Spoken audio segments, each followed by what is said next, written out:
Beli Pinot Quercus letnik 24 je izjemno nežno, fino, elegantno vino. V primerjavi s Chardonnayjem izstopa po svoji finesi in eleganci in hkrati je zelo ugodna cena, zato je tudi bil med best value vini na tem tekmovanju.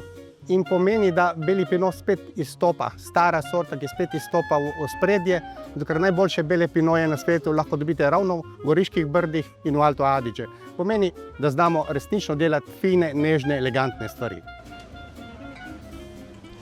Torej, Merlot Cabernet Franc je predstavnik naše blagovne znamke De Baguer, pomeni naše elitne blagovne znamke. Sestavljen je iz dveh sort, iz Merloja in Cabernet Franca, ki sta dve najboljši sorti rdeči Goriških brd. In hkrati ima v sebi združeno vse značilnosti teh dveh sort.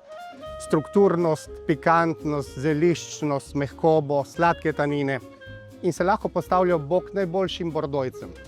Torej, z Tomažem Sršenom sva bila v renomirani bordojski kleti Cheval Blanc in takrat, ko sva poskušala njihove najboljše rdečine, je Tomaž vprašal, Darinko, a ne bi ti naredil nekaj tazga tudi v brdih? Sem rekel, seveda to lahko naredimo.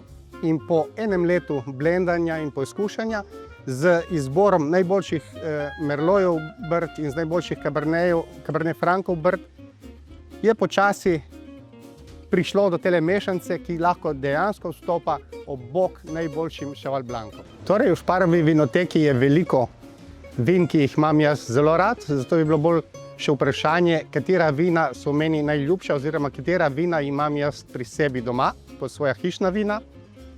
Lahko naštejem 3, to je Rebula Quercus, srebrna medalja na dekanterju, Beli Pinot Quercus, zlata medalja na dekanterju in seveda tudi moja najboljša rdečina, moje najboljše rdeče vino, Merlot Cabernet Franc De Baguer, spet zlata medalja na dekanterju. Torej, z Merlot Cabernet Francom bi lahko nazdravil na veliko stvari, predvsem na tiste, ki me recimo direktno zadevajo, upamo na dobro trgatev in hkrati v naslednjih dnevih bom prvikrat postal nono, pomeni, da bo to izjemna priložnost za to, da lahko z resnično srcem nazdravim na nekaj čudovitega.